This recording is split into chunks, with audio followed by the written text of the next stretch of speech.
Comment protéger ses reins? Comment protéger vos reins? Et tout d'abord, répondons à la question: à quoi servent les reins? Ce sont des organes vitaux en forme de haricots qui sont situés de chaque côté de la colonne vertébrale, juste en dessous des côtes. Le rôle principal est de filtrer le sang pour éliminer les déchets, les toxines et l'excès d'eau sous forme d'urine. Voici leurs fonctions essentielles en résumé. Premièrement, filtration et élimination des déchets, car les reins filtrent environ 50 litres de sang par jour pour éliminer les déchets métaboliques comme l'urée, la créatinine, ainsi que les toxines provenant de l'alimentation, des médicaments ou de l'environnement. Deuxièmement, régulation de l'équilibre hydrique et électrolytique. En effet, les reins maintiennent un équilibre entre l'eau et les électrolytes, qui sont le sodium, le potassium, le calcium, etc., ce qui est essentiel pour les fonctions musculaires et nerveuses. Troisièmement, régulation de la pression artérielle. Ils produisent une hormone appelée rénine qui joue un rôle clé dans le maintien d'une pression artérielle stable. Quatrièmement, production d'hormones. L'érythropoïétine, EPO bien connue, stimule la production de globules rouges. La vitamine D active aide à absorber le calcium et à maintenir des os solides. Ensuite, les reins participent au maintien de l'équilibre acido-basique. Les reins régulent le pH sanguin pour éviter qu'ils deviennent trop acides ou trop alcalins. Quels sont les problèmes de santé liés à une insuffisance rénale? Lorsque les reins deviennent défaillants, leur incapacité à remplir leurs fonctions peut entraîner de graves complications. Voici les principaux problèmes de santé associés à l'insuffisance rénale. Accumulation de déchets dans le sang, ce qui s'appelle urémie. Les toxines non filtrées s'accumulent, provoquant fatigue, nausées, démangeaisons et troubles cognitifs. Hypertension artérielle. La rétention de sel et d'eau peut augmenter la pression artérielle, ce qui aggrave encore les problèmes rénaux. Ostéoporose. Une carence en vitamine D active peut entraîner une diminution de l'absorption du calcium et fragiliser les os. L'anémie. La diminution de la production d'érythropoïétine réduit le nombre de globules rouges, provoquant une fatigue chronique et un essoufflement. Les troubles cardiovasculaires. L'insuffisance rénale est un facteur de risque majeur pour les maladies cardiaques et pour les AVC. Rétention d'eau. Elle peut entraîner des gonflements, ce qu'on appelle les œdèmes des jambes, des chevilles et même des poumons, provoquant des difficultés respiratoires. L'acidose métabolique. L'incapacité des reins à réguler le pH peut rendre le sang trop acide, ce qui fatigue les muscles et endommage les tissus. Les complications neurologiques. Les déséquilibres électrolytiques peuvent provoquer des crampes musculaires, des convulsions ou même des comas dans les cas les plus graves. Comment bien entretenir ses reins, surtout après l'âge de 60 ans? Avec l'âge, les reins peuvent perdre une partie de leur efficacité. Voici quelques recommandations pour les protéger et pour les maintenir en bonne santé. Premièrement, restez bien hydraté, boire suffisamment d'eau aide à éliminer les déchets et prévient la formation de calculs rénaux. Il faut compter environ 1,5 à 2 litres d'eau par jour. C'est une bonne moyenne, surtout quand il fait chaud, sauf bien sûr contre-indication médicale. Deuxièmement, maintenir une alimentation équilibrée, réduire le sel bien sûr. Une consommation excessive de sel augmente la pression artérielle, ce qui fatigue les reins. Privilégiez les herbes, les épices pour assaisonner vos plats, plutôt que de rajouter beaucoup de sel. Limitez les protéines animales. Un excès peut surcharger les reins. Privilégiez des protéines végétales comme les légumineuses. Favorisez bien sûr les fruits et les légumes qui sont concentrés en potassium, notamment les bananes, les épinards, mais sans excès, surtout si vous avez déjà une insuffisance rénale. Troisièmement, contrôlez votre tension artérielle. Maintenir une pression artérielle inférieure à 130-80 mm de mercure est très important. Réduisez le stress, pratiquez une activité physique régulière et bien sûr suivez les conseils de votre médecin. Quatrièmement, surveillez sa glycémie. Le diabète est une cause fréquente de dommages rénaux. Contrôlez régulièrement votre glycémie et adoptez une alimentation à faible indice glycémique. Cinquièmement, évitez les toxines et les médicaments nocifs. Limitez bien sûr l'usage prolongé d'anti-inflammatoires non stéroïdiens, comme l'ibuprofène, qui peuvent endommager les reins. Évitez les substances toxiques comme l'alcool en excès et certains compléments alimentaires douteux. Sixièmement, faire attention aux infections urinaires. Traitez rapidement les infections urinaires pour éviter qu'elles ne remontent jusqu'au rein, ce qui peut donner des infections du rein qu'on appelle des pyélonéphrite. Une bonne hygiène intime est importante, surtout après 60 ans. Septièmement, pratiquer une activité physique régulière. En effet, l'exercice améliore la circulation sanguine et aide à maintenir un poids santé, ce qui réduit bien sûr la pression sur les reins.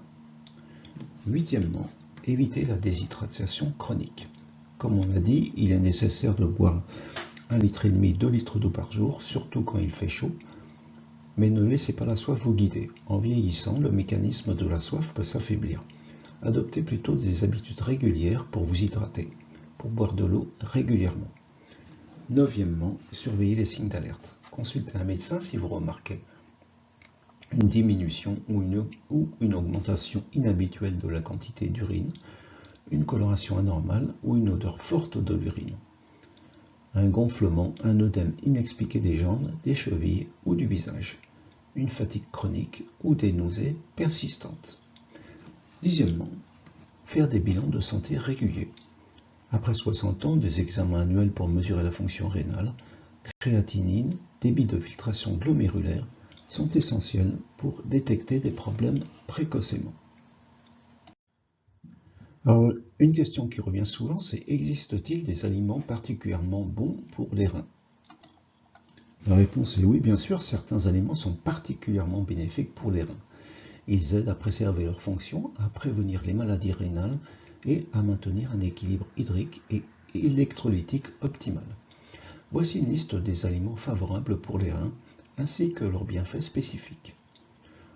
Les fruits et les légumes riches en antioxydants. Les antioxydants protègent les reins contre les dommages causés par le stress oxydatif. Ce sont les baies comme les myrtilles, framboises, fraises. Riches en anthocyanines, elles aident à réduire l'inflammation et à protéger les cellules rénales. Le chou. Le chou ne contient pas beaucoup de potassium, mais il est concentré en vitamines et en composés phytochimiques. Il soutient la santé rénale. Les poivrons rouges. Eux aussi faibles en potassium, mais riches en vitamine C. Ils sont idéaux pour un régime rénal. Les épinards et le chou frisé. Bien qu'ils contiennent pas mal de potassium, en consommer en petite quantité apporte des vitamines A et K, bénéfiques pour la santé. Les aliments hydratants. Je le répète, l'hydratation est essentielle pour les reins. Certains aliments aident à maintenir un bon niveau d'eau dans le corps, comme les concombres, qui est composé à 95% d'eau. Il favorise l'hydratation et aide à éliminer les toxines. La pastèque, bien sûr, non seulement hydratante, mais elle contient également des antioxydants qui protègent les reins. Le céleri stimule la production d'urine et aide à éliminer les déchets. Là, je parle du céleri branche. Ensuite, on a les aliments alcalinisants. Un excès d'acidité dans l'organisme peut fatiguer les reins. Les aliments alcalinisants aident à équilibrer le pH. Comme l'avocat, il aide à équilibrer les niveaux de lipides et soutient la santé cardiovasculaire, ce qui profite également aux reins. Les courgettes, elles aident elles aussi à maintenir un bon équilibre acido-basique. Le citron, contrairement à ce qu'on pourrait croire, l'acide citrique peut aider à prévenir la formation de calculs rénaux. Les protéines maigres, les reins filtrent les déchets des protéines, donc en consommer en quantité modérée et choisir des protéines maigres réduit leur charge de travail. Il s'agit du poisson comme les saumons ou le maquereau qui contiennent beaucoup d'acides oméga 3, permettent de réduire l'inflammation et soutiennent la santé cardiovasculaire. Les œufs sont également une bonne source de protéines de haute qualité, faciles à métaboliser par les reins. Le poulet ou la dinde, sans la peau, est une source de protéines maigres et pauvres en graisses saturées. Les aliments riches en fibres également, car les fibres aident à éliminer les toxines par le système digestif, réduisant ainsi la charge sur les reins. L'avoine, par exemple, est une excellente source de fibres solubles. Elle aide également à réguler le cholestérol. Les lentilles et les pois chiches, bien qu'elles consomment du potassium, consommées modérément, elles sont riches en fibres et favorisent la santé générale. Les herbes et les épices, en remplaçant le sel, ils réduisent ainsi la pression artérielle et la charge sur les reins. Le curcuma est un anti-inflammatoire naturel. Il protège aussi les reins contre les dommages oxydatifs. Le persil favorise la production d'urine et aide à détoxifier les reins. Le gingembre, également anti-inflammatoire, il soutient la santé rénale et digestive. Les noix et les graines sont des sources de graisse saine et de magnésium, bénéfiques pour les reins lorsqu'elles sont consommées en modération. Les graines de chia et de lin sont riches en acides gras oméga 3.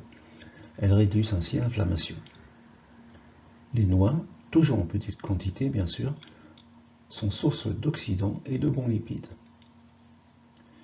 Existe-t-il des aliments spécifiques pour prévenir les calculs rénaux? Oui, ça existe. Certains aliments préviennent spécifiquement les calculs rénaux en réduisant la formation de cristaux. Le jus de canneberge réduit le risque d'infection urinaire et de calculs rénaux. Les aliments riches en calcium, tels que le lait et le yaourt, en petite quantité, ils empêchent l'oxalate de calcium de se lier dans les reins et de former des calculs. Les boissons bénéfiques. L'eau, bien sûr, l'hydratation, je le dis et je le répète, reste la clé pour éviter la surcharge rénale. Le thé vert et le thé matcha sont riches en antioxydants. Ils protègent les reins contre le vieillissement cellulaire. Y a-t-il des aliments à limiter pour protéger vos reins? Bien sûr. Certains aliments, bien qu'ils puissent être sains dans d'autres contextes, doivent être limités pour protéger vos reins. Surtout si vous souffrez de problèmes rénaux, si vous souffrez déjà de problèmes rénaux. Le sel, bien entendu, il faut réduire sa consommation et éviter notamment les plats transformés et industriels qui en contiennent beaucoup. Les protéines animales en excès, elles augmentent la charge de travail des reins. Les aliments riches en potassium, tels que les bananes, tomates, pommes de terre. Elles sont à limiter, mais seulement en cas d'insuffisance rénale avancée. Les sucres raffinés et les aliments transformés augmentent le risque de diabète et d'hypertension. Donc, pour préserver vos reins, privilégiez une alimentation équilibrée, riche en fruits et en légumes, en protéines maigres, tout en limitant le sel et les excès de protéines. Adoptez des habitudes d'hydratation régulières et variez vos sources d'antioxydants et de fibres. Si vous avez déjà des problèmes rénaux ou des antécédents familiaux, consultez bien sûr un professionnel de santé ou un diététicien afin de trouver un régime personnalisé. Comment se préserver naturellement des maladies auto-immunes qui affectent les reins? L'auto-immunité à faible intensité est un phénomène normal et présent chez tout le monde, mais elle reste sous contrôle en général grâce aux mécanismes de tolérance immunitaire. Ce n'est que lorsque ces mécanismes échouent que des maladies auto-immunes se développent. Mais en adoptant un mode de vie sain, en réduisant les facteurs déclenchants et en soutenant votre immunité, vous pouvez limiter le risque de progression vers une pathologie auto-immune. Les maladies auto-immunes affectant les reins, telles que le lupus érythémateux disséminé ou la glomérulonéphrite auto-immune, se produisent lorsque le système immunitaire attaque les tissus rénaux, comme ici. Et lorsque, bien qu'il ne soit pas toujours possible de prévenir ces maladies de manière absolue, il existe des approches naturelles et des mesures de mode de vie qui peuvent aider à préserver la santé rénale, réduire les risques et minimiser les complications. Voici les principales recommandations qui se regroupent avec ce dont j'ai déjà parlé précédemment. Donc adopter une alimentation anti-inflammatoire, car les maladies auto-immunes sont souvent associées à une inflammation chronique. Une alimentation riche en aliments anti-inflammatoires tels que le curcuma peut aider à réduire cette inflammation. Les aliments riches en oméga 3, donc on l'a déjà dit, les poissons gras tels que le saumon, maquereau, sardines, les graines de chia, les graines de lin et les noix, sont d'excellents choix pour réduire l'inflammation. N'oublions pas non plus les algues. Les fruits et les légumes colorés, riches en antioxydants, ils neutralisent les radicaux libres et soutiennent la fonction immunitaire. Par exemple, des baies, des épinards, des choux frisés, des brocolis, des poivrons. Le curcuma, dont j'ai déjà parlé, qui est un anti-inflammatoire naturel. La curcumine aide à moduler le système immunitaire. Les aliments fermentés, tels que le kéfir, le yaourt, la choucroute, le kimchi, ils soutiennent la santé du microbiote intestinal, essentiel pour une réponse immunitaire équilibrée. Il faut une réduction des sucres raffinés et des aliments transformés, car les sucres et les aliments industriels augmentent l'inflammation chronique et peuvent perturber le système immunitaire. Il faut maintenir un microbiote intestinal équilibré, car le lien entre l'intestin et le système immunitaire est très important. Un microbiote sain aide à réguler la réponse immunitaire et réduire les risques de maladies auto-immunes. Consommez également des probiotiques qui sont présents dans les aliments fermentés ou sous forme de compléments éventuellement. Mais les aliments fermentés, c'est beaucoup mieux. Intégrez des prébiotiques, c'est-à-dire des fibres non digestibles présentes comme dans les asperges, les artichauts, l'ail, les oignons, les bananes, pour nourrir les bonnes bactéries. Évitez, dans la mesure du possible, autant que possible, les antibiotiques inutiles qui déséquilibrent le microbiote. Réduisez le stress chronique, plus facile à dire qu'à faire, mais le stress peut aggraver l'inflammation et dérégler le système immunitaire. Voici des méthodes naturelles pour mieux le gérer. Méditer, respiration profonde. Je ne vais pas trop insister là-dessus, c'est juste des indications. Le yoga ou le tai chi. Les activités en plein air.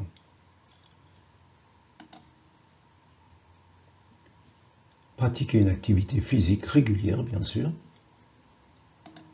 L'exercice modéré stimule la circulation sanguine, réduit l'inflammation, aide à maintenir un poids sain.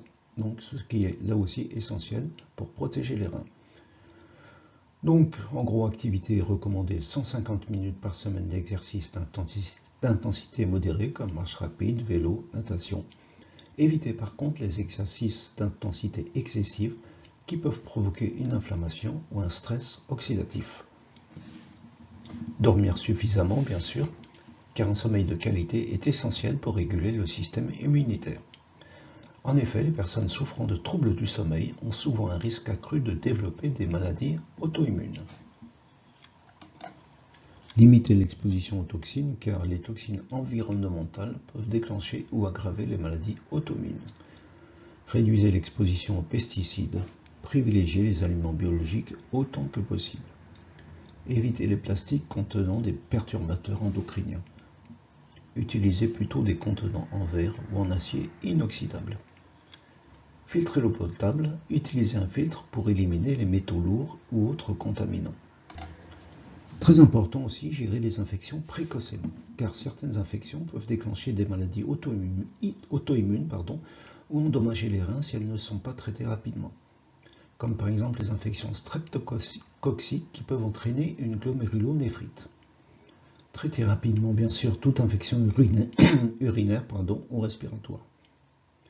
Donc, renforcez votre immunité avec une bonne hygiène de vie, alimentation, sommeil, hydratation. Enfin, si vous avez des antécédents familiaux de maladies auto-immunes ou des symptômes suspects comme les fatigues chroniques, le gonflement des jambes, douleurs articulaires, éruptions cutanées, consultez un médecin pour un suivi préventif. Ce qu'il faut comprendre, c'est que le phénomène auto-immun est normal chez la plupart des gens, mais avec l'âge ou avec une mauvaise hygiène de vie, ce système peut s'emballer petit à petit. Donc ça peut créer des dégâts sur les reins sans qu'on s'en aperçoive forcément. Et ça peut ensuite donc déboucher progressivement sur des maladies graves. Si vous avez des reins qui arrivent dans cet état-là, ils ne sont plus très fonctionnels et donc apparaissent des tas de complications, des tas de maladies. Voilà. Donc vous savez ce que vous avez à faire. Je vous remercie de m'avoir suivi jusqu'à là. Je vous dis à très bientôt.